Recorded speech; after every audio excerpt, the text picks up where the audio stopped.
Hey everybody, welcome back to your favorite medium response show, X's for Show. I'm Nico. I'm just so excited we're in the same box. And I'm TK. You can find him at Nico Action. Oh. You can find me at TK Elemental. And over there... You can find me at Kev O'Reilly, and since this is a comic broadcast, I'm going to slide myself over here. Woo! And we're going to do one of these. Woo! I'm going to edit you guys a little smaller, because I get where that's huge. Thank you. I'm like, oh man, I love my face. So much face. Okay, but we're not here to talk about my face, although I could probably talk about my face way too much. We are here to talk about the current Spider-Man event, Gang War. Calling it a Spider-Man event kind of feels a little unfair because it's not just a Spider-Man event. It's sort of an event for the entirety of the Marvel street teams, street level. I know we don't love the term street level because of the implications that sometimes come along with the word street. What I literally mean is the people on the ground. Like, we're talking about Daredevil and Spider-Man and both Daredevils and both Spider-Men. Okay, interesting. But Luke Cage. Mm-hmm. I mean, it's a weird thing because we're talking about heroes dealing with very much not supernatural crime, very much like the drug trade, human trafficking, protection rackets, and the people who do that stuff, some of whom are superpowered, sure, but a lot of whom are, despite their superpowers, are using them just to do like what we think criminals in gangs would do without superpowers. And the heroes that are here are the ones that are addressing that. In the case of somebody like Spider-Woman, the thing I associate Spider-Woman with most overall is being a Skrull, so that's like as cosmic as you can get. And then most recently it's going out into space with the X-Men and Miss Marvel or Captain Marvel to do a giant Brood adventure. Again, really cosmic, not a street level thing. So like she's not a street level hero, but this is really street level for her. And I love that you brought up the Varanky Panky of it all, because some of these characters that are in this feel like they're coming out of nowhere. I love Daredevil and Spider-Man's relationship. This isn't that Daredevil. I love Luke Cage being mayor of New York, but then Luke Cage is mayor of New York, not Spider-Man's backup title's lackey. And like, a lot of stuff feels a little uneven about this. I'm pro gang war. Hold on. I am in favor of the comic book event Gang War. But I do feel like we are maybe off to a little bit of a rocky start. And I think you bring up the immediate really good point, and the thing that it always comes back to is publication and editorial. The Gangs of Amazing Spider-Man has been one of Zeb Wells' two babies when it comes to this Amazing Spider-Man title, which has gotten a ton of hype.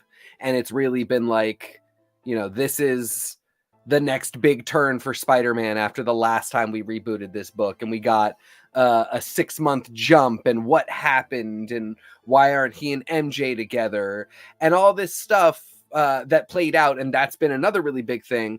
But tangential to all that and parallel to all that has been Tombstone is in the mix. Tombstone's daughter is in the mix. White Rabbit is there, and all of these people are doing crime, like really gang level crime. They are not trying to, put an asteroid into space so that they can bring their minions there and take over the world. They're really trying to control turf and do that type of stuff. And so that's been a big part of the run. It's been very expected, but everybody who is involved could have used a piece of the pie at the same time that Spider-Man started. I have loved Elektra in the in the Daredevil book that came before this.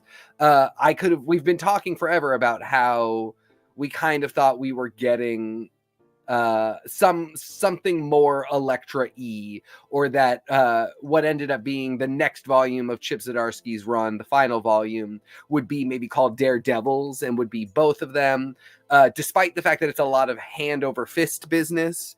Nice.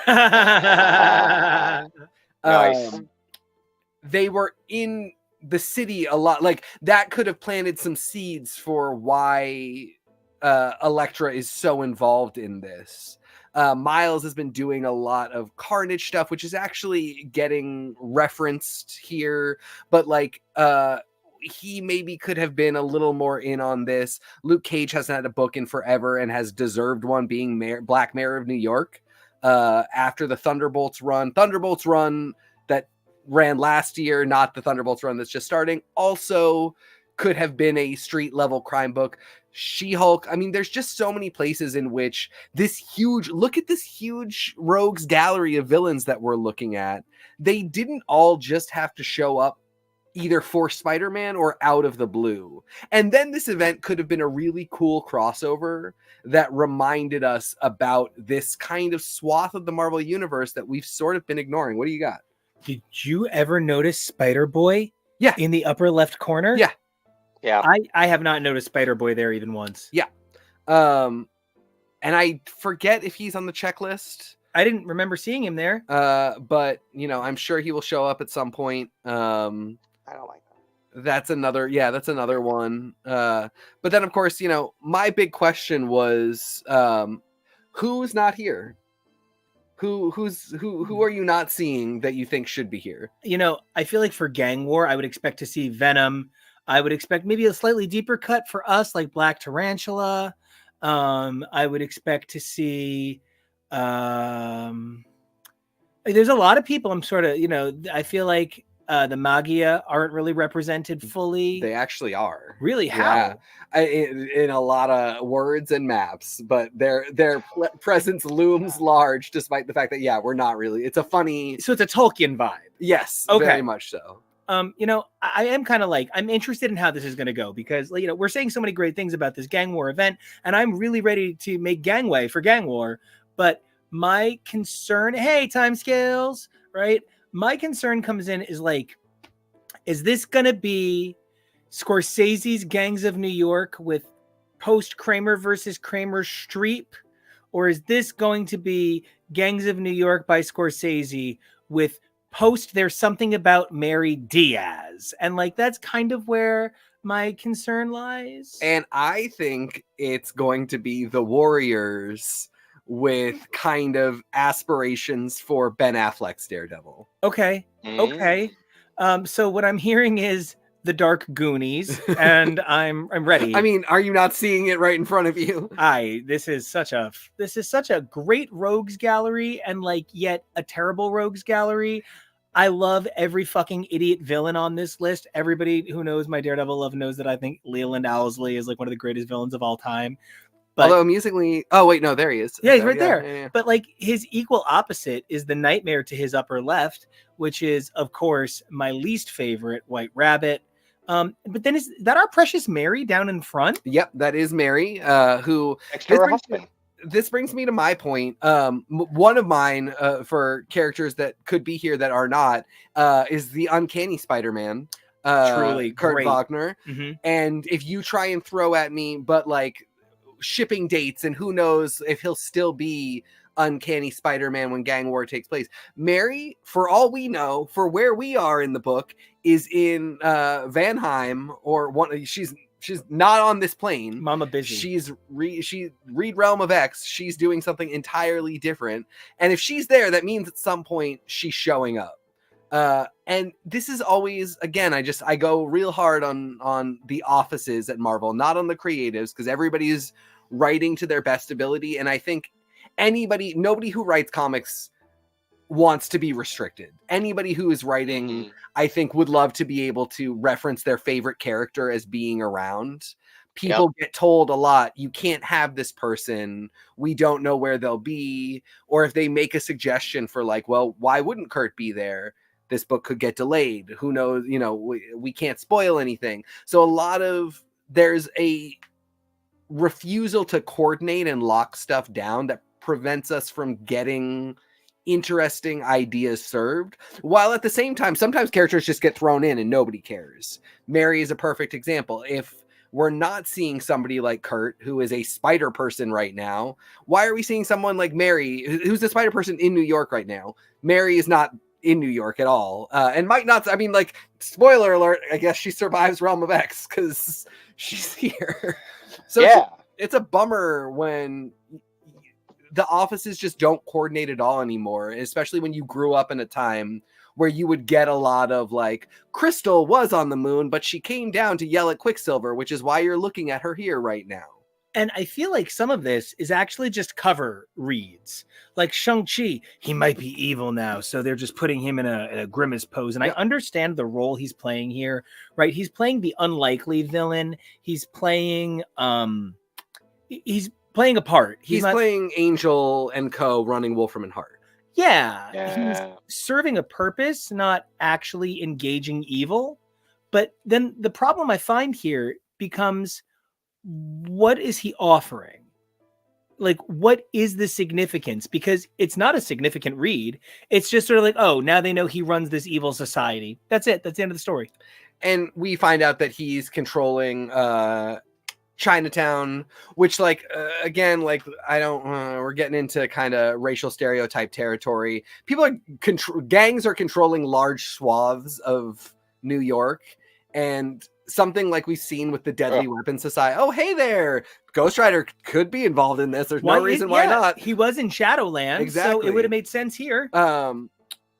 I'm looking at kind of who has control of what. I'm sort of like, the Deadly Weapon Society has a ton of resources, a family of 5 that have insane abilities. Why aren't they controlling the entire lower part of Manhattan, or like Chinatown in the Lower East Side, the Bowery? It's just sort of, it feels like, because we are such big Shang-Chi evangelists and spent 2021 into 2022 reading through a big push for Shang-Chi that just stopped one day and went nowhere. Seeing something like this, seeing him get just kind of a mention at the start of this, and knowing that he's getting a one-shot where other characters are getting full books, full minis, it's just kind of confusing. And if for no other reason, it sort of devalues the nature of how this is a Marvel Universe crossover. Like, it's not a Spider-Man crossover anymore, because Spider-Man serves almost no purpose in this.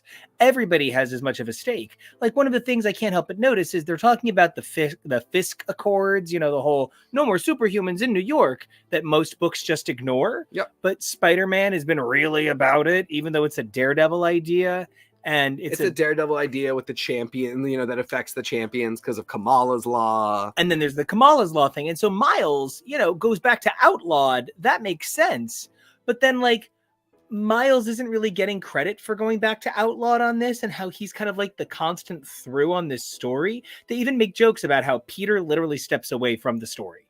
Well, and they make not jokes about Peter's stepping away from, like, just being gone for 6 months. Yeah. And Miles having to hold down being a spider person, and just kind of feeling like, you just up and left me, dude. That's really not cool.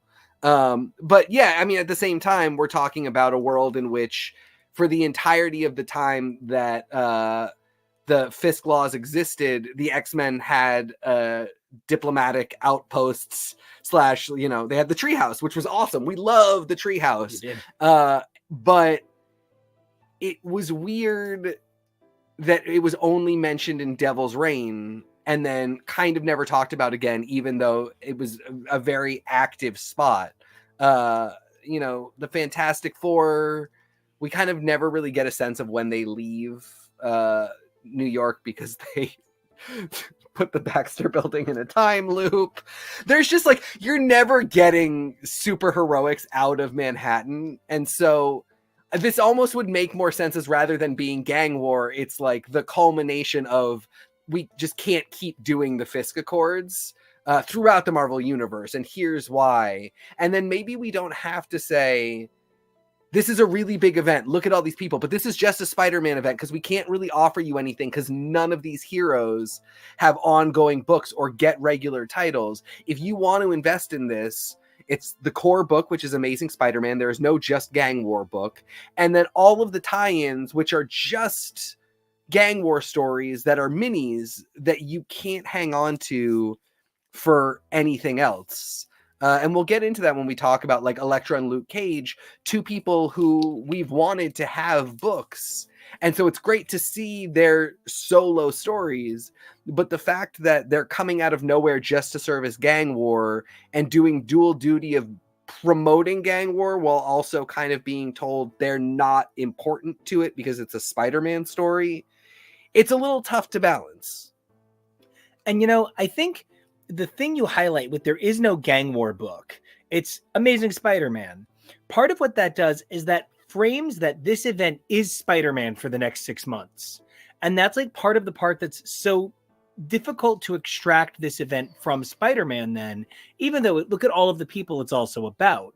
So one of the things I walk away from this with is I guess no Spider-Verse this fall, right? Because it's going to be this until I'm sorry, I meant this winter, but it's going to be this until March, until April, maybe May even.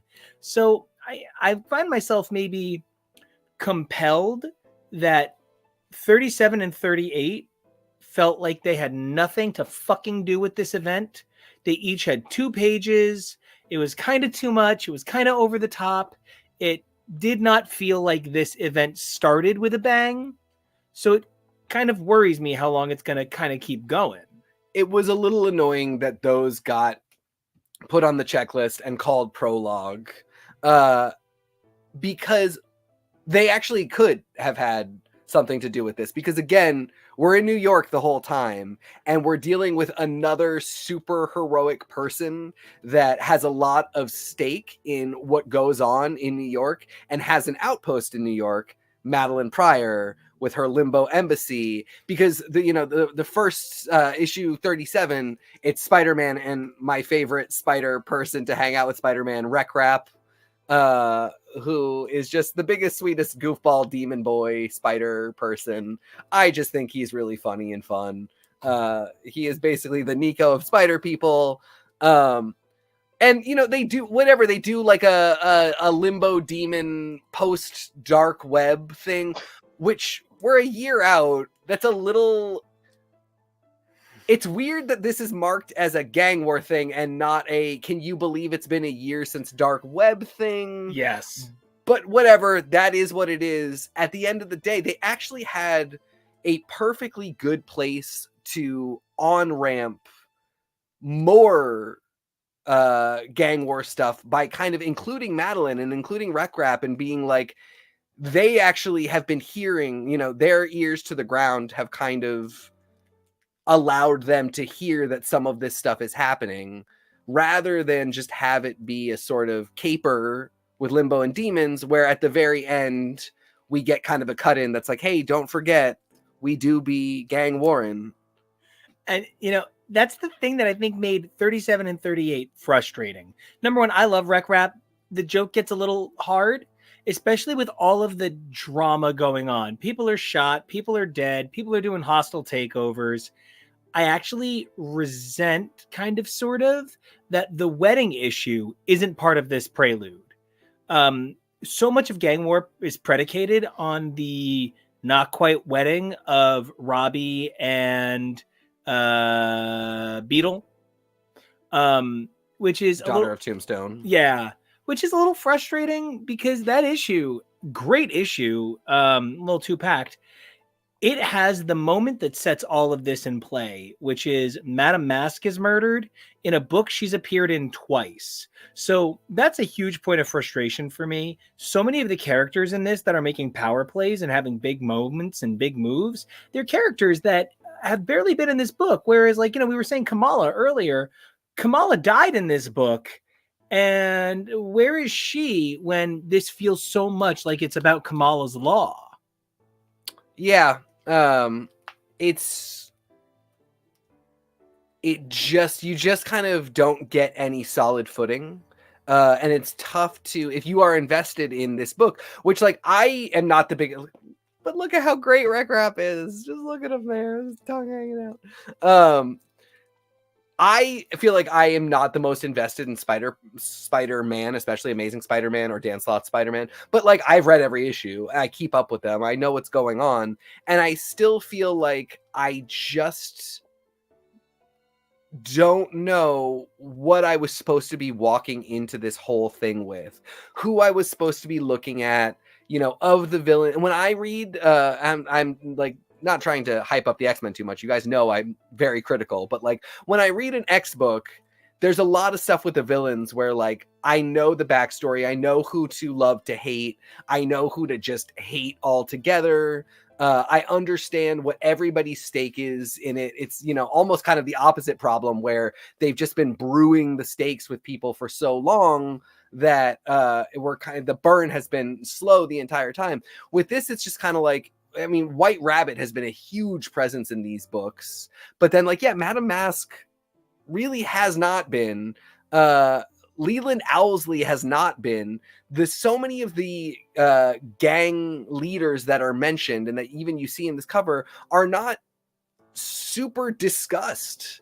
So the idea that now we're kind of referencing all of them like one after the other, and we're seeing maps of the territories they control. Count Nefaria really not mentioned in this book very much prior to this, and then suddenly there's a whole thing about like a power play made against him, what the Magi are doing, and it's all just spoken about. We're not getting a lot of show. And it's like, oh, I can't believe somebody put a hit out on Madame Mask, and that's how she died in the wedding issue. Oh, but no one would ever believe it was her father. Oh, but it was her father. Oh, but it doesn't matter. And like Madame Mask ultimately isn't dead. So like, first of all, this villain Repo, this was my breaking point, actually. I am a fan of Zeb Wells. I like a lot of his pieces here and there, but this felt almost exactly like the villains from Hellions. This felt so much like I was looking right at the Locust File. Again, just this big demon with a white sheet face, looking kind of ghastly and creepy. He is evidently the Repo Man that had been going after Peter Parker in the previous run before Zeb Wells, who was still going after him in this run and had his soul sucked out during Dark Web. And it just does nothing for Gang War. It's not even that interesting, unfortunately. It's just the weak part of the issue. It absolutely is. And the Repo Man, the guy who literally is trying to get money out of Peter Parker, is a thing. Like that has been a clearly established thing. It's weird to be reading this and taking notes, and granted this came out a couple months before, but broadly at the same time that Madeline Pryor is really coming into her dark herodom, where she's not really doing infernos anymore. She's not really throwing demons at people who are good people for no reason, just because she's angry or because it's chaotic. She's kind of, trying to gather people who have good hearts but have darkness inside them and give them a place to be good people. But this is one of her subjects. And she could stop this immediately. And it just feels like Zeb Wells, who had some skin in the game of Madeline Pryor Reformation, kind of just wanted to do the story he wanted to do. So here we go. I just don't really know how to work with it. And yeah, this doesn't really have anything to do with Gang War. And again, it could have. This Madeline is in Manhattan. She would be aware of all these criminals too. Fisk would love to talk to her. Mary and she would have interesting conversations. Hobgoblin probably interested in the Goblin Queen. There's no reason why she wouldn't have, a claim on some territory that she's going to protect. Agreements to be left alone, otherwise she'll go scorched earth on some of these villains. Anything that would tie some of this limbo stuff to Gang War in a way that made the on-ramp feel a little smoother and like a little more of a gradual curve, instead of just like flat limbo story straight up the track for 2 pages of Gang War stuff. Which is why when I read Gang War First Strike, the one shot that kicks off Gang War itself, I felt like I was getting hit in the head. I really enjoyed the issue, actually. It got my highest event score and one of my highest issue scores of the episode, but I felt this was a clunky chunker. this was a lot of cool ideas, a lot of really interesting things I wanted to see happen, but it felt like a lot of repeats of the same thing. And I have this clear memory. Joey Q, Joey Quesada, when Joe Quesada, Hey, hey, Cup of Joe. When Joe Quesada took over for editor-in-chief, the first thing he did was tell Chris Claremont, I don't know who promised you could be on these books as long as you wanted for your return. We're done with this. I'm trying to read Uncanny X-Men. I can't figure out how to read Uncanny X-Men and X-Men and X-Men Unlimited. It's all too crossed over. It's all too interconnected. I had somebody try to read the 4th issue of the series and found out they had to read 5 issues of the other book and 2 issues of the other one and had to read 1 more of this to get all the answers. No. People literally do tap out on not being able to follow the structure, and how far back some of this Tombstone and White Rabbit stuff is stretching actually doesn't feel satisfying. It doesn't feel like a payoff. It feels like an investment that better have good return. And that's where I'm a little like, I also love this new Beetle. I don't love her as a villain. It can't end with her evil. If it does, it's kind of got a who cares kind of vibe then. She could start a new Slingers. That'd be cool. But I don't know. I thought that First Strike was the right move, but the right move in a weird run. I would have made this Gang War 0. Yeah. And I would have put it before anything else. Amazing Spider-Man Annual Gang War. But then we would have lost the Amazing Spider-Man Annual with Hallows Eve, which we so desperately needed. We so desperately needed it. This, I would have maybe even made this like 60 pages and done the map. I would have probably gotten like, it's so weird. People are either completely overusing or completely underutilizing data page trends. Yes. We're getting a map that is consistently up to, because the other thing y'all got to know about Gang War, it's a war of gangs, but this whole event is taking place in like 48 hours. Oh Lord. Rough stuff, because this is going till March. Very, very rough.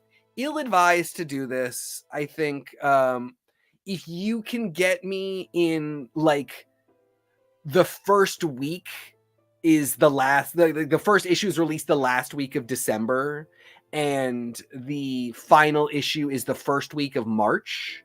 That amount of time for a 48-hour story. Okay, maybe. This is going to run long. This is going to run long. It's very expansive. Like I said, I've been following this. I pay attention to this book. I needed a lot of background information that I did not have. Not only to be reminded of all of the references in this monthly released book that is doing a ton of expository, this is what the criminals are up to stuff, but also a lot of the criminals aren't in this book. Wilson Fisk is not in this book. Wilson Fisk is barely in this reality. I do not know how they're getting him here. So that's a big one. In the most recent issue, Miles Morales, which we'll talk about, Frost Pharaoh shows up. I gather he's been around, but that's one I needed catching up on as well. I just really could have used a lot more background information to sort of tee up exactly what's happening here, because it's a good issue. It has a great patter of like the criminals are something's building, like something's brewing. But the problem is when it gets to like almost a rolling boil, it has started to become, well, he double-crossed her, who double-crossed him, who double-crossed that guy, and that guy's dead. So we're all in on it. Like there's a part where everybody's like, I double-crossed you and I double-crossed you, and finally somebody's just like, hey, just kidding. We all want chaos. The bitch is safe. Fuck you. Fuck you. I wish somebody would come in and do that. Just like kind of clear the table a little bit. That's Shang-Chi. Yeah. Shang-Chi is the person who's like, fuck all the actual criminals. I'm going to worry about the 5 Deadly Weapons Society. It is... I'm both asking for more information and saying that this is already too much information. Well, and I think part of the problem, and like this is something I was talking about I would pay for a subscription to a playlist. Like I would pay the $5 a year to get, I guess it would have to be more for what I'm about to say, but like if someone like Tori Amos who has re-released certain songs and remastered and I don't think it's realistic in this era to say, I know you already bought this record that you love so much in 1996, and then it was re-released and you bought it again, and then it was re-released and you bought it again, and then again. You hit a point of like diminishing returns on the spending. And so I just kind of want like a regular subscription to this album. And every time she updates it and every time she puts a bonus track on it, I get it because I've already paid into it. And I'll pay the deluxe version. I don't care. $7.50 a year. Cool. And the fact that I feel like Marvel, DC, Disney, Warner Brothers, Peacock, Paramount Plus, and the fucking Logo Network can't fucking seem to figure out how to make these things for themselves. That they can't make a good Marvel Unlimited Infinity comic that does what we're saying. And that there are going to be people who watch this and message us and are like, thank God you explained some of that shit because I could not figure it out through all of Marvel's official media for it. Oh my God, because your whole thing, this person had to explain that, had to explain that, had to explain that. I literally opened this whole thing with this. It's not a payoff. It's just too much data. Yep. And, I think taking it back to Unlimited is a really good point because I think we all buy into Unlimited for the back catalog for sure. Mm-hmm. We do want to make sure that we have access to digitally everything that we might want to read whenever we're like, it's time to go back and redo the Claremont run. We want to be able to get our tablets out and start doing that. That's what the $9.99 a month is for. I would say I'm happy to be reading all of the fresh content that comes out for that. I would much rather be paying an additional $5 to $10 for that content to be properly supported and integrated into the Marvel storytelling ecosystem. Yep. Because right now, those are the two things that it's not. It's really regularly published. I think they put great creators on it. I think those creators make very good art. It feels like what they are told is do whatever you want. No one cares anyway. This is not a physically published book. If you amaze us, your 6-issue Unlimited run will get a limited print of just that. And it's not going to be any good because you designed it for vertical scrolling and we're going to print it, so it's just, those aren't the terms that I want for the creatives. And they're not the terms that I want for myself to use this publishing distribution platform that connects to a shared universe. I really want this nimble platform that doesn't have to worry about paper shortages, delivery trucks, anything like that. You can get the thing out as soon as it has been, created and seen by an editor. I want that thing to be used to support stories like this that are cool, but complicated and sort of lacking in supportive tissue. Well, and I'm thinking about the nature of the ecosystem itself. And like when you talk about Marvel Unlimited as a back matter catalog, you're talking about like, okay, then liken it to Disney Plus, liken it to Netflix or, Hulu, anything. But you pay per comic book when you go and buy new books. You don't pay per TV show when you watch television. You pay per movie, but there's a movie a week you go see. You're not expected to buy 9 movies to make one movie make sense. And so I think we really are at a point where they need to figure out better ways to utilize these formats because they really are falling behind the weight of their own storytelling. You tell us, look at this big, amazing, what was it? No Man's Sky. They swore that no one would run into each other for 130 years and people met day like 72. Like, it's just, you can't promise us something unlimited, but then provide it in a limited method. And so I do think that is really what this was lacking because, from here, we go into a bunch of side stories that are meant to enhance this general initial narrative. But I think they actually introduce so many side narratives that they don't do it any favors. Nope. Especially because they're starting and introducing out here. It's not, if this Luke Cage book were a 12 issue, and they had 4 issues already leading up to Gang War, and then, you know, got started at issue 5 with the Gang War tie-in, I think we would be having a different discussion about just like Luke Cage as mayor. Luke Cage's mayor is hugely important. So defining. Yeah. I haven't heard shit about it since Thunderbolts, and Thunderbolts kind of treated it like a little bit of a joke, and really wanted to focus more on, I mean, it was an ensemble cast. They focused a lot on other people. They couldn't just do Luke. But Luke Cage is a name. Luke Cage is a name that's been on books before. It's not unreasonable to think he would be again. And even if we're not getting a Luke Cage book, I would have liked to have seen Luke in more stuff between Thunderbolts and now, just getting into what this run for him has been like, because we got a lot of that for Wilson and Daredevil, and I loved it. I lived for it. Wilson as mayor was cool. Obviously not a good guy, but great stories. Really, you know, him versus the Stromwinds, you know, him having an anti-hero antagonist as protagonist story, being finally getting to the top of what he thought was his food chain, and of course knowing it's not it at all. I've got to go even bigger.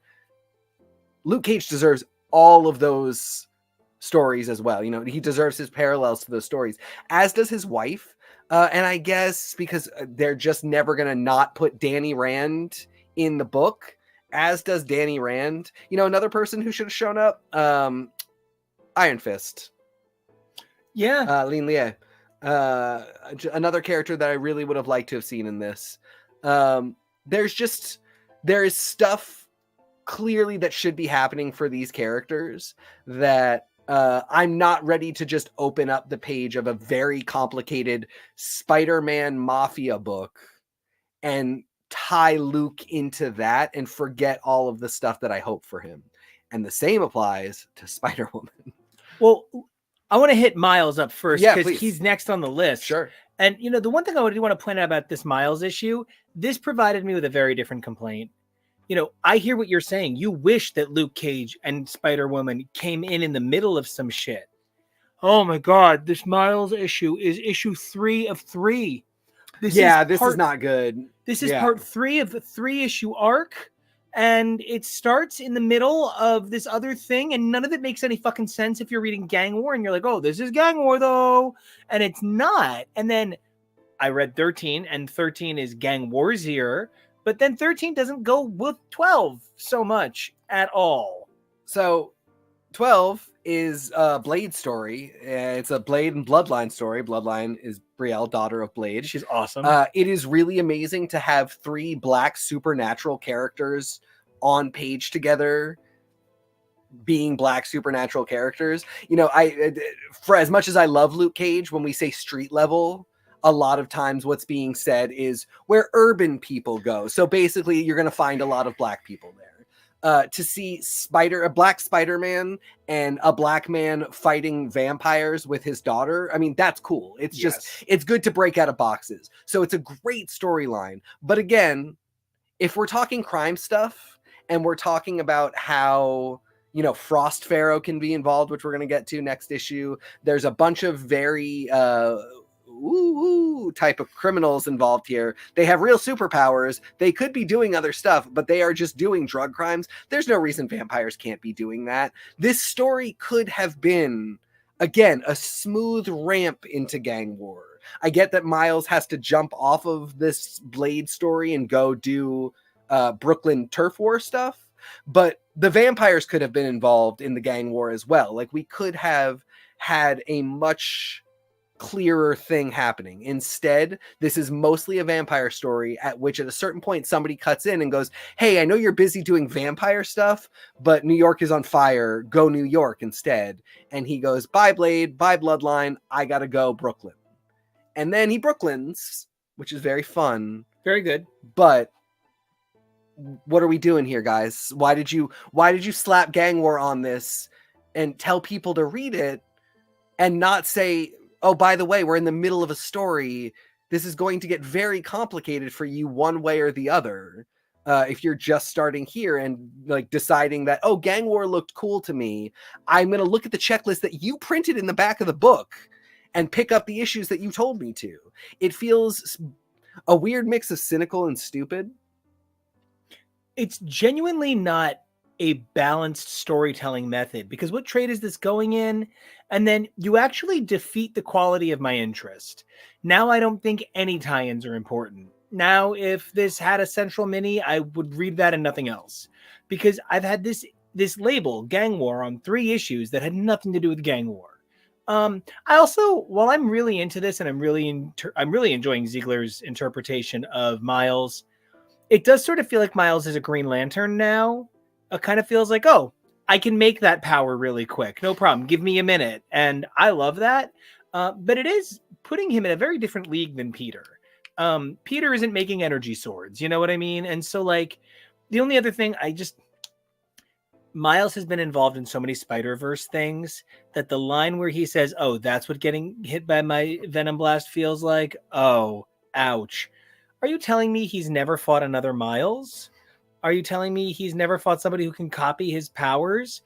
I get the cute of the line, but it's the kind of cute line that the second time you read it immediately loses logical coherence. Yeah, I see where you're coming from. And he's been on his own journey. I love that. But a lot of this is magnetizing him and Peter. And we know after this, we're getting Spider-Men, where they agree that they need to hang out more, which I think is weird, but very funny. But this is one of the more interesting ones. Like, as critical as I'll be, I think Marvel is trying and doing interesting stuff and doing their best and not giving up. And I really do appreciate that. This young person of color does need to continue to wear the title of Spider-Man. And I understand that for some people, it will always be Peter Parker, and Peter Parker will never not be Spider-Man. So we just have 2 people named Spider-Man, but it really feels like they are on 2 different levels. Like, yeah, when you're the guy with the Venom sword and the person who's holding it down at 16 in a much more complicated Marvel universe than Peter Parker was when he was holding it down at 16. Meanwhile, Peter is 35. God damn it. I know he's only like supposed to be 26, but he's 35 and having mental breakdowns like on the regular, can't handle his stuff. Very fun to see. That's his own stuff. I'll still read those issues, but these 2 guys are really, really different, and seeing them both be Spider-Man in a way where somebody consistently is saying they need to be together. They need to be parallel. We can throw Spider-Gwen in the mix, and then the 3 of them are the 3 Spider Amigos who just want to be friendly neighborhood Spider people. That gets tougher and tougher when multiversal shenanigans, power upgrades get introduced, and only for some people some of the time. Sometimes it's Peter doing the Spider-Verse stuff, and then it just seems like, well, why are you bothering poor Miles who's just trying to get to high school? But lately it's been Miles who's doing all the stuff, and Peter really is barely paying rent. And then suddenly somebody comes in and goes like, no, we're going to level them out somehow. And it always feels a little disjointed. And, I think that might even be, if we want to just jump to 13, since it's right here. Yeah. I mean, we're basically in it. 13 really threw me off because there's this big speech between Peter and Miles in Gang War Alpha 0, number 1, part A, schedule B, whatever, where, Miles is like, you really dicked me, dude. That was not cool. And Peter's like, yeah, gotta be better. All of that emotional oomph is gone in this issue. It's just a little too chaotic for there to be emotions in it. It's a lot of fun, but that is the nature of this trade-off. When they're together, it does feel like it's always got to be the event book, which is why I'm looking forward to Greg Weisman's upcoming work on the 2 characters. That's Spider-Man. Yeah. Thank you for reminding me that it's the amazing Greg Weisman, who, dear listener, his Twitter has been hacked. So if you follow him and wild stuff is coming out of there, pray for the poor man. Have sympathy. It really just sucks. Anyway. Hopefully he comes out of this stony day into some... No, if you don't have something, don't ramble through it. I love you, Kevin. He was going to make a gargoyles joke, guys, but he was not prepared to finish a gargoyles joke. No, but we love him. We do. It's super cool to see Misty Knight and Colleen Wing But again, two people who probably could have used a book probably could not have used a cameo in Miles Morales. But again, great Miles interacting with a woman of color who teaches him how to fight. There's great things here. The fact that they show up and they're in the mix, really cool. But we're stacking this roster of cool characters. And meanwhile, everything is in service of the core book, Amazing Spider-Man. And everything outside of that sort of feels like, I can't actually tell you if this is important or not. You need to buy it and then make it work in your own heart or be surprised. Like, it's a real juggling situation. Miles, this book ran way before, it will go on after. Miles is a character I care about a lot. The relationship with Misty Knight and Colleen Wing, I really hope something materializes out of that. There's a bunch of cool stuff here, so like I'm not worried. But again, Luke Cage, I think you baited and switched me here. I think I really went into this being like, we've heard nothing from this man. I love him so much. I love that he's mayor of New York. I got to pick up this book. I see now that when this terminates at issue 4, I'm probably not hearing from Luke Cage again for a year. Well, okay. Keba, would you please bring us to that beautiful board of all the books? Yes. I need to say something about people you will never see ever again, ever again. I think that Spider-Woman's Child is Emily D. Ravine's Squirrel Baby. I think she Wait, wants... is that Roswell or Lost? Lost. Okay. Lost. Where's my squirrel baby? You know, and you know, What is this? And they did it on Once Upon a Time too, didn't they? They just keep making her pregnant and just baby problems. That poor she woman. actually was also pregnant on Roswell, if you will remember. Alien. Yeah, that's why I asked. So, if yeah, you were talking about trifecta. God damn. Poor Anyway, yeah, this is. I'm no longer enjoying this idea of like she can't find her baby. It feels a little Lisa Stansfield, but I'm gonna find. But it's getting weird. Is she gonna find it at like 30? Like, I don't. So for one thing, again, I love that we come to the baby from a certain angle because we've met this baby before. In the pages of MC2, and this baby sucks. This baby sucks. So I don't care if they ever find this baby. Spider Boy, the other one. Yeah, no, this would be a hilarious Spider Boy. Mom stories are always tough. I loved that women got really behind supporting women's wrongs when it came to Wanda, and the mom story of that being just kind of a woman treated like shit. Reaching out for this one thing that she really cared about and going too far because women get pushed too far. This is not that. This is just a very confused person who has been so cool in the past and who rubs elbows with the coolest people and could be a really important part of this story and is, but then also randomly dingoes ate her baby. And we are supposed to care for Spider-Verse reasons, which not the time or place. If somebody had kidnapped that baby in a gang war scenario, I think that would have been great. Writers kidnap babies with gang. Duh. Yeah. But the fact that the baby is a void missing from the web of spider stuff, and that Julia Carpenter is in the mix, Okay. I love Julia Carpenter as Madam Web, yeah. but at the same time, sometimes all of her spells are just sort of like whatever the like Flushing version of Cockney rhyming slang is. Yeah. It's all just very spiders in the web. I've gone crazy in the head. It's all very like it's very also get a second outfit, Carmen Sandiego. Oh my god. And like actually in Luke Cage, when we get to it, I kept thinking that Jessica Jones was a lightly colored Monet. Oh, okay. Sure, yeah. That jacket, Yeah. it's one thing. Yeah. Especially because of how often they've really botched Monet's coloring, right? And of course, I'm talking about Monet Exchange appearing. I did have to be like, no, she wouldn't be in a comic book. Who's he talking? Oh, yes, yeah. Monet. Yeah. Monet Sang X Croix. Croix. So, oh, fine, say it right. So, ultimately, this Spider-Woman issue was fun. Yeah. And she's great. Carol shows up, like, you really do get you get the sense that, like, she's one of the big ones. Like, she's one of the greats. She's one of the OG heroes. Put some respect on her name. That is in the words that people in the book say, but I don't know that the plot gives her that same respect. Also, she's really into getting Diamond back, which I don't. I'm sure it's in there. That's the thing. There's so much stuff happening. I'm sure somewhere in there's an explanation for why she is so obsessed with Diamond back. For sure. But I'm juggling too much stuff right now.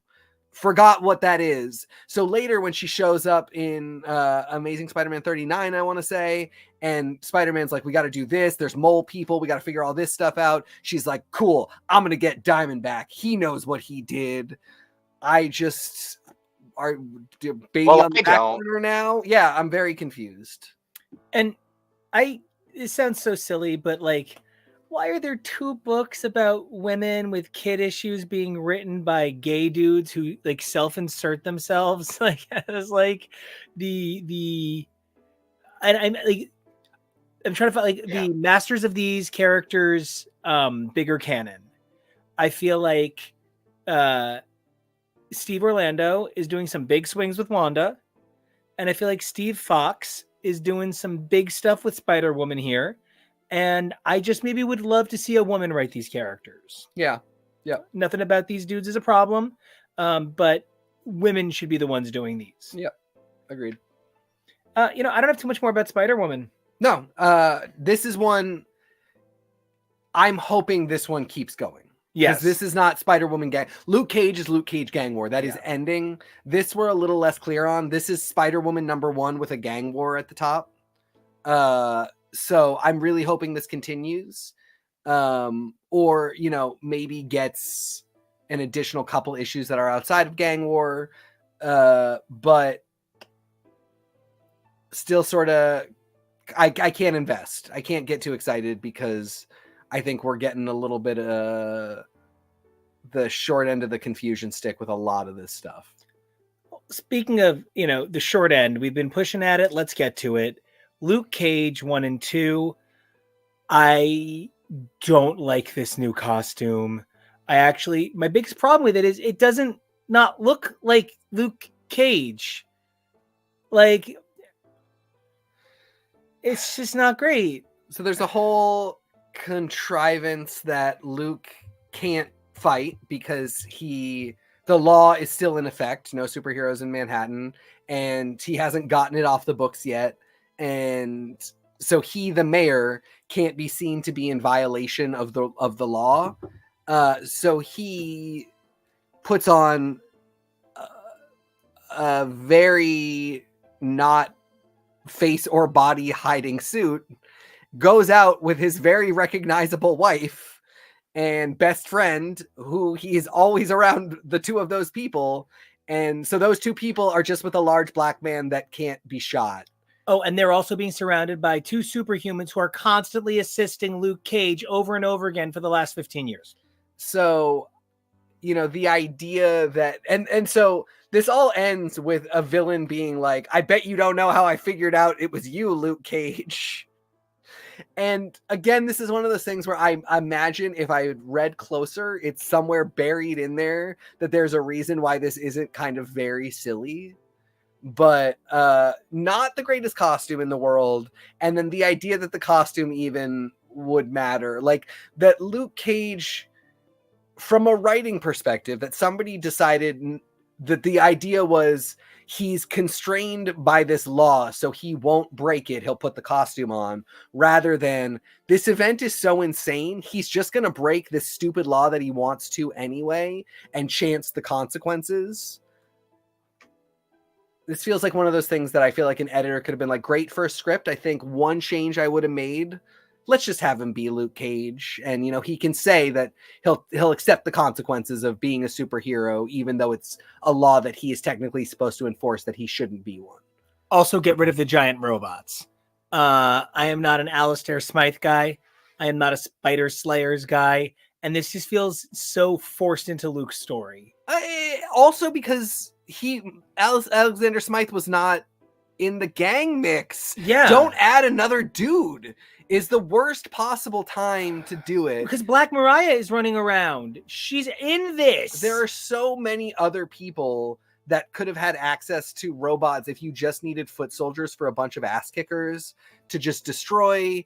The map is big, guy. Like gang group that is on our cover image, that's not everybody. There are many more people in the mix. This easily could have been Count Nefaria. Yes. And the Magia. Like there are options. So adding Smite, for me, that was one of the biggest things. But I was like, really, we're putting another dude in here that I have no investment in, that isn't a Luke Cage villain, that has nothing to do with what Luke needs to be worrying about, which is kind of how legal battles and actual violence coincide when you are a person that has decided to take a peaceful route, but are, used to being somebody who solves his problems with his fists. There's a bunch of interesting stuff there, and it doesn't not get covered. It's just in the midst of it getting covered, we do a Spider-Man C-tier villain side quest. Cloak and Dagger being in the mix is weird because they're also doing Krakoa stuff right now, where they've been co-opted by Orcus. So again, is this before or after? I'm very confused. Yeah, because that's even like part of the issue for me is Orcus and everything going on there is definitively post Hellfire Gala. Hellfire Gala is definitively pre-gang war. So... Oh, is that true? I mean, Hellfire Gala has to have come before this because of the Mary Jane stuff. Huh. So this has to be happening concurrent with Fall of the House of X. Like, there's got to be some ordering there, because post Hellfire Gala is, Mary Jane stuff and like all of the Spider-Man stuff. And like, so yeah. Yeah. Okay. Yeah. Okay. Interesting. I was looking for those definitive anchors. I wasn't really thinking enough. But again, this is part of it. You're juggling a lot to make this all make sense. Yeah. What the locations are, what the timing is, who all the villains are, who all the heroes are, what their stuff together is. It's just a lot. Yeah. I don't mind that it's a lot. I wish they were maybe owning up to that a little bit more. And again, give me unlimited stuff. Give me an extra 20 pages in something. Give me a separate core book. That's another big one. Doing this all as Amazing Spider-Man killing me a little bit. But, I'm rooting for Luke Cage. I would love just to see this be a really solid story and somehow defying all odds, because I just can't see how it would do this, getting people wanting a Luke Cage mini maxi, ongoing, anything. This is a guy that deserves it. Or, make him very present in something else. But he's the mayor of New York. And if that matters when it's Wilson Fisk, it has to matter when it's Luke Cage. And Jessica deserves to be around too. And Jessica, so just, there's this awful thing that happens where, like, it's hard to tell a story about a superhero couple that doesn't neuter both or one of them. Yeah. This is an unfortunate situation where I feel like Jessica Jones is deeply nerfed. Yeah. It's weird. She keeps coming in and being the, like, don't fight because of the kids person, but that doesn't really feel like her. And then whenever she has to fight, she's really the ace in the hole. She's the very powerful one. She's kind of going to be indestructible in the fight. So why is she constantly not wanting to fight when she can kick everyone's ass? It's a little bit odd.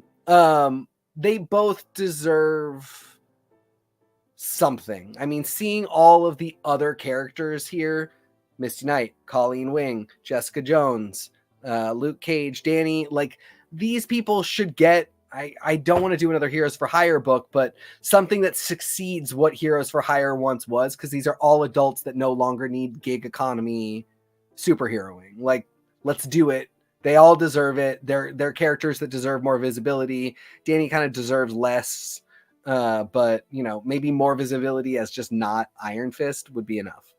And they tried it a couple of years ago when Bendis in his like leaving Marvel moves did that Defenders series. Yeah. Where it was Luke and Danny and Matt and Jess. All said and done, I wish for stronger from this Luke Cage series, but it's not a bad book. No. It's just being forced into an event it doesn't belong in. Yeah. Or it belongs more than. Luke belongs in the event. This story does not belong in the event. Yeah. I think that does kind of just leave us with Amazing Spider-Man 39. Yep. And Daredevil. Yep. Where do you want to start? Let's do Daredevil because I think that's a really special one. Mm-hmm. And then I think Spider-Man just kind of tells us where we're looking to in the future. Yeah, this Daredevil book. I feel like it's such a good Daredevil title.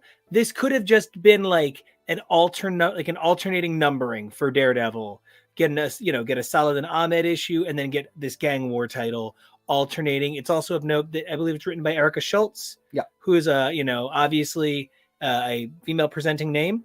And it's so great to have a woman writing Elektra. Super exciting to see because she is such a complicated female character that could be boiled down to just sex or boiled down to just stabby man stuff. And they don't. This is a really interesting way to see Elektra be Daredevil, not in Daredevil. Yeah. It's, you also mentioned the idea of having larger issues of Daredevil where, it's half Matt, half Elektra. It's so good to see her headlining a book after the journey that she has been on since the Zdarsky run started. It's of all of the titles that have the problem of they should get their own title anyway. They shouldn't have to be part of Gang War. This is the one that kind of just ends up working the best because this kind of feels like this is what Elektra would be doing anyway. Luke, this does not feel like what Luke would be doing anyway, particularly when you get into the real like Alexander Smythe Spider Slayer stuff. That doesn't feel like Luke's battle. If it were Luke at City Hall, defending that part of Manhattan from the gang stuff, you could maybe convince me that like that's what Luke would be doing anyway. This is a cool Luke story that's just branded. Elektra's really does feel like she's going to be in Hell's Kitchen defending Hell's Kitchen because that's what Daredevil does. And of course, Hell's Kitchen is like ground zero for Marvel street crime stuff. Like that's the first place we all think of. That's when we talk about street level crime in Marvel, that is the one. Wilson Fisk and Hell's Kitchen and Daredevil defending it. So it really makes sense that Elektra is there and because of that is just part of this event. The fact that there's a lot of other stuff going on with Daredevil makes it not the like swimming A+ that I wish it was. Matt is in a weird place right now. We really ended quickly and hard off the Zdarsky run, and it just sort of we never got a chance to decompress, particularly with this character, who I think I see as a headliner. I think it's sort of insane that it's taking this long, and we're getting Daredevil Gang War for her. We're not getting Daredevil her own series. But all that said, it's a good book. Feels like a really real Elektra story. The fact that our villain is a newcomer, an unknown, who Elektra says she's me. Like she's who I was when I was an assassin, and now I have these. Which hello, cover artist, this is annoying. Those eyes have tips on them. Well, it's like, why is Danny wearing the Iron Fist shirt on that cover? Right, exactly. For Luke Cage. It's like, I know you need us to know who he is, but he does not wear that now. Yep. And Elektra does not use size with tips anymore because she does not stab people anymore. No. Which we love. We love that she really committed to this. And the only thing I would maybe say, like if I could have a conversation with Erica Schultz, or if I were an editor on this book, there was a little bit of, I'm doing this all for Matt. I promised Matt. And the Zdarsky run made it pretty clear that she was doing this all for Matt. She promised Matt. It's been a minute now. Maybe this is just who she is. And maybe it started because she promised Matt. But now maybe she just actually is a good person. And she just doesn't kill because life is better that way. That's kind of a cool moment of character growth, which like comics, I think sometimes really have a problem with a character moving past that solemn promise that they made. But we evolve. We as people make the solemn promise, and then like, years pass and it's not really the only thing getting us out of bed in the morning.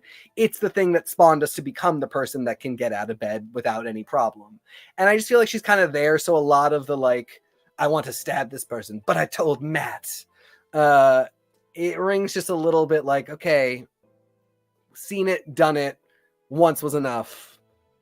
Well, and like, I'm a little frustrated because she sort of seems to be under the impression that Matt's not around.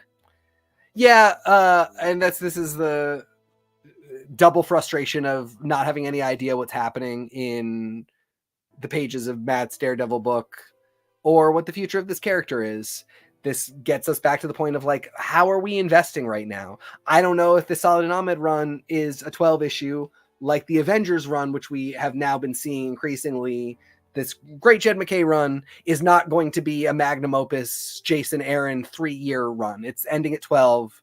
We're moving on to something, ironically, to probably a Chip Zdarsky thing. That's the next phase of Avengers that really is getting promoted as the big thing. This Matt run so far has gone so far under the radar and just kind of come out and just been like, whatever, that it's really difficult to try and invest in what's going on here. Yeah.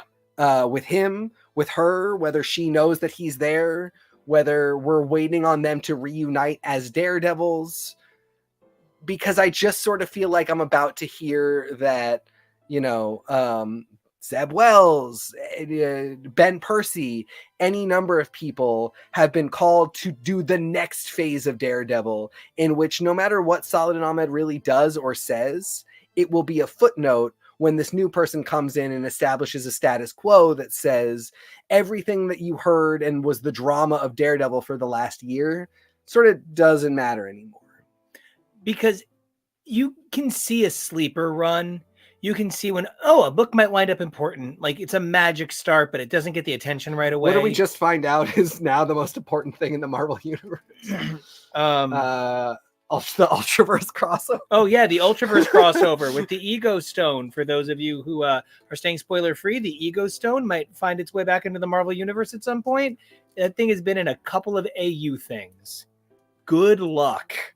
Oh man. Okay, but so here's my question. Really? Yeah. With this title being kind of skewed from Daredevil's timeline, Daredevil's title, this ends in March. Yeah. This ends the month after everything else does. Yeah. Do you think it's because of Daredevil? Do you think this was pushed back a little bit because something's going on with Daredevil where the books might sync back up or? Sync up is a weird word because this is Daredevil Gang War. This isn't Daredevil. So this ends when, this ends at issue 4 or maybe it's 5, but 4. Yeah. Yeah. 4. Leg on my ego. It's true. I would love, I guess, maybe, I don't know. I don't even know if I would love, I have no idea. I could see it syncing up, sure, but I wouldn't know what that means. And then I get into the confusion of like, you were announcing new X-Men books 8 months before they come out. You're not prepared to tell me that in March we're going to align our Daredevils. Help me out here. Like, I care about the Daredevils. I don't really care about adding another X-Men book to the roster. So if there's a plan here, now would be a good time to tell me, because I had been spending the last like 4 years of Daredevil with a really serious plan in place. I was in the middle of the Red Fist saga and everything was happening in the pages of Daredevil that I needed to know. And it was very simple. Now we're in a weird nebulous zone. And I could maybe use somebody saying, this is the plan. I feel like we're probably close to some kind of announcement, but that has more to do with the fact that we're close to an announcement with Born Again. And I think we're close to an announcement with the Marvel Universe at large. Yeah, too. we're coming to next Yeah. phase time for everything. So, but what's clearly stuck in this phase until March, Amazing Spider-Man 39 has my attention in a bad way. Yeah. In the reverse of this Daredevil issue. This Daredevil issue, even if it had a little too much going on, gave me things I could buy into, accept, believe, and understand. It wasn't too far at any point. The Amazing Spider-Man issue read like a beat sheet, not like an issue. And I could not keep up with how many things in the issue would be like, oh no, this is a conflict we're going to be stuck with. Let's resolve it on the next page. Resolved. Next conflict. It almost felt like this was supposed to be 3 issues and got squeezed into 1. Yeah. I didn't not enjoy it, but there wasn't a lot to enjoy. This was half of what ought to have been Gang War #1, following 0, which is the one where the villain stuff gets explained. This was half of this issue was just explaining where each superhero is going to go. How are we divvying up the various territories? This is where we get the line where Spider-Woman is like, I gotta go after Diamondback. I don't get why, girl. This is confusing to me. What is the beef here? I think you guys had like 1 fight. Now you're very invested. It's odd. She-Hulk, where's She-Hulk come from? Need more information, but now they're just going to fight monsters who apparently live under Murray Hill. We're doing that now too. Meanwhile, entirely separate, the villains are all basically talking about more stuff, and we're getting into personal family drama, which that is some of the stuff that the book invested in way earlier. So that I don't super mind that they are paying off and doing stuff with. It is Beetle is Tombstone's daughter. She is married to Robbie, who is not a criminal, who is a friend of Peter's, who keeps getting caught up in all of this stuff. Who is Robbie Roberts' son? Thank you. And the family drama, like, it's been there, it's been present, I get it, but when you add 20 plus different gang villains with really varied agendas, with varying writers throughout various books who will say, like, we're all working together, we're all in on it, and then suddenly you cut to the next scene in another book and they're all at each other's throats. I'm trying, guys. I'm really trying. And it's not even like I have a hard time really understanding what's happening, but I have a harder time being convinced that that's a problem. I'm just sort of like, well, it doesn't really matter, because like somebody's going to kind of say something that is the only point to walk away with. And in this case, it's Tombstone essentially being like, we're the good bad guys. We will be like stopping the really bad guys and hoping we don't have to go to jail. Like, we'll get out of this, but we're not going to do gang wars. The other thing it pushes is this agenda of, as long as the arc is going, it's a status quo. Mm-hmm. We now just have New York as a gang war, the status quo, but it can only last 48 hours, even though it should last 6 months. And it just gives us that everything is bad, the status quo. I don't think that's quite as likable. And I find myself a little stressed out. These characters all seem to, like, in the personal drama, they all seem terrible for each other, get away from each other. Peter isn't really offering much to the title. It's not that Zeb Wells isn't talented with Peter Parker. It's that I think this very awkward sort of indie film of Amazing Spider-Man that we're getting, this sort of like, like the kind of thing that if you were gay, you could catch on Cinemax at 1 a.m., not because it was porny, but because it was gay. So they would only show it at 1 a.m. on Thursday. Like, It's that for Spider-Man. It's just that weird, this is what it's like to have a hard time growing up. And I love those stories, but it's issue 39, guys. And between all the tie-ins, there have been 80. Between all of the issues of Gang War and all of the issues of Death of a Friend and all of the issues of the Unlimited stories that tied in with characters like White Rabbit. I'm at 100 almost issues, and I don't feel 100 issues richer for Spider-Man. That is actually, that's really the key. We have had so much content here, and I don't know what I'm taking out of it. You've really tried to do a lot of pathos with like Beetle and Tombstone, but like, am I getting a Beetle and Tombstone book? Am I seeing them anywhere else after this? Same thing with White Rabbit. She's now like, she's gone from being like real crazy and wacky to now she and Beetle are like, she's like protecting Beetle and their friends. Cute, sure, fine. Are they doing an anti-hero book?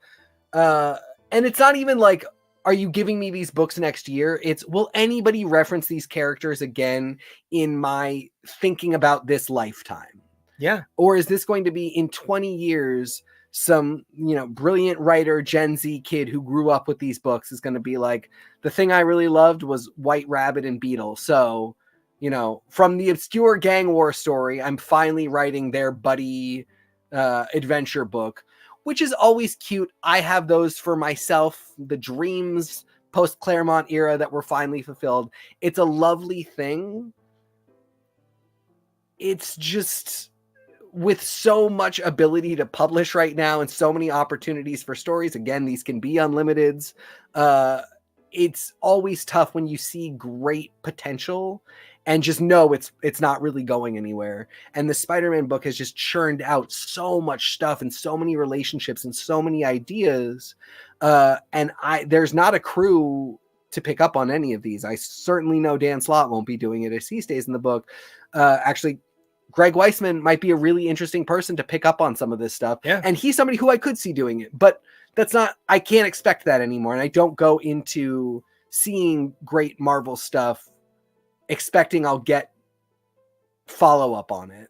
And I think that has been a tough thing about Gang Wars. I'm just like, okay, we're establishing a lot of interesting stuff about how this world works and who's there and what kind of character they are and why I might care about them.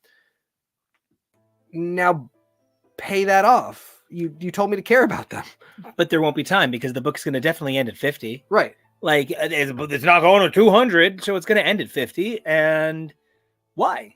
What am I getting from this? Also, like, yeah, the Miles stuff, but the Miles stuff hasn't really been in this book. And yeah, Spider-Man and Daredevil have a long-standing relationship, but not... Last time we saw that was in Daredevil. It wasn't, yeah, I mean, it's been 2 or 3 years. And it wasn't this Daredevil. Yeah. And what the fuck is She-Hulk doing here? What the fuck is Spider-Woman doing here? Like, these characters are amazing, but they're not the characters that define this run. So I find myself a little at odds with Gang War at what feels like a climactic point of this era, but the event itself has been fine, and I'm really looking forward to seeing where it goes. I'm probably most excited to see how all of these stories come together, and if it's going to wind up with, like, well, now what? We all technically took over these areas. We can't just cede them to each other. How do we have the crime stay organized? Like, it's going to be interesting to see where this goes, if it goes somewhere. I completely agree. I find myself, when we talk about this kind of cast of characters, I find myself wishing this was its own office. This was the street level office. Spider-Man has his own office. I always think that's a little silly because for all the effort that is put into it, creatively, we're never juggling stuff the way that, the X-Men kind of need the office because it's 5 to 10 books at any given time and you need some semblance of cohesion. Spider-Man, like, sometimes there are a bunch, but usually it's 2 Spider-Man books, 2 Miles Morales books, and as we've seen, it sort of doesn't matter how they interact. It certainly hasn't mattered how Spider-Man by Dan Slott and Amazing Spider-Man by Zeb Wells have interacted, like, basically at all.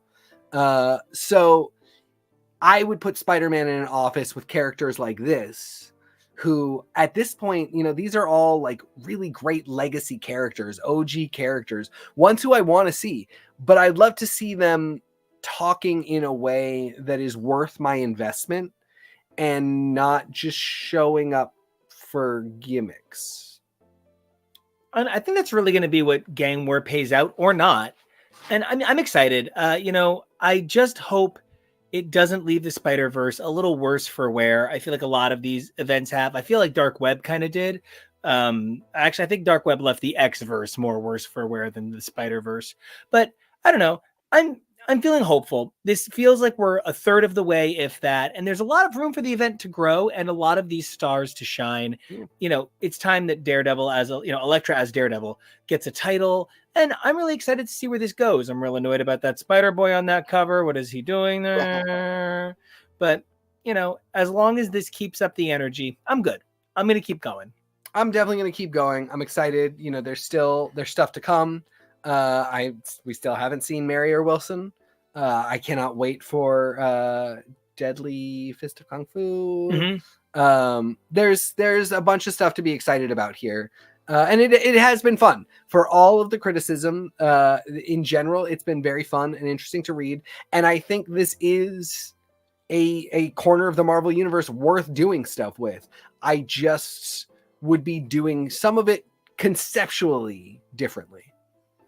Well, I don't know about you. I'm kind of out of gang war. Yeah. We gotta go hide undercover because there's not just bullets, but like psychic blasts. A dude that doesn't look anything like an owl, but does owl stuff. Who? I'm gonna turn my neck funny. There's a guy with the most powerful flat top in existence. And Luke Cage is running around swinging parking meters at people. So yes, you pay them tickets. Meter Man. That's his new code name. But okay. All right. What was your top issue of the episode? Daredevil. Yeah, okay. Yeah. What was your I'm hoping for the most improvement from? Oh God. I'll say for me, it's amazing. It's just not collating the story together, right? I'm not hoping for improvement for it, so not because it can improve. I'm just not hoping. I guess it's Luke Cage. I don't say it like it's bad. Just we've got 2 more issues left, and I would love to not spend them on a C-list Spider-Man villain. Bless. Yeah. All right. Where can everybody find you? You can find me. We forgot. Oh, Kevo. Do you care about any of this? Kevo, make you big. Make me big. What are your Hello. thoughts? Did you learn anything? It's interesting. I as you were talking, I'm really glad that you brought up Dark Web because I kept getting that same vibe of Dark Web kind of felt like nothing, so it feels like this might be another nothing. I think I was most intrigued during your discussion of the power disparity between Miles and Peter, and I actually came to a feeling of liking that there is a disparity between them because it always felt like it was kind of a joke when Peter Parker would show up in huge Avenger level stuff because he's not quite the same as like a Thor, but I feel like if we give Miles Morales the ability to be that sort of powerful, we can have a Spider-Man that is like for those big things while also still having a Spider-Man that's more human and street level, which we kind of do still need. When you say that, the first thing I always think about is like there's a few giant splash panels of like all the heroes fighting a person. Onslaught's like one of the biggest ones I think of, and it's everybody blasting him with energy, and then Peter he's just swinging because what's he gonna do? So he's just there's just a web swinging, and then Wolverine's claws are just out. But again, Wolverine can't fire energy at the guy, and he's intangible. So what are these 2 guys gonna do? And it's always just a funny moment where they're like, we need the splash page and our 2 biggest characters need to be in it. But logistically, neither one of them can affect this like energy being ending the world. Well, Kevo, until Onslaught comes around to end this event and put the gangs back to bed. Be a way to do it. Right? That'd be one way. Hi, guys. I've decided I'm going to be a psychic gang lord. Hey. That's my Onslaught impression. That is what he sounds like canonically. Hey. I've heard it. Kevin, where can everybody find you on the interwebs? You can mostly find me tooling around this network, making a lot of really cool things for us, like the awesome Lego holiday advent calendar that we've been unboxing. It's a jetpack! We got jetpacks. We got Lego snakes. Candy Spelling's gift wrapping room is one of my favorite of the shorts. Nico's explosion over that. We also have cool things like a cool medley of holiday music by our very own Nico Action. So definitely make sure that you're checking out his music over on Lace Sound Cloud. And other than that, you can find me over on the socials at Kevoreally. That's KEVOREALLY. Oh, and you can find me over at TK Elemental. And you can find me over at Nico Action. That's NICOACTION. And we got 3 things you got to do for us. Number 1, stay safe. There's a gang war going on. Number 2, be brave. There's a gang war going on. And number 3, evolve daily. So you get powers to fight in the gang war. The gang war! It's a What's up? gang war. A gang war? For flying. That was your outro line? Yeah, Yeah. I'll stay frozen. Oh, okay. Freeze.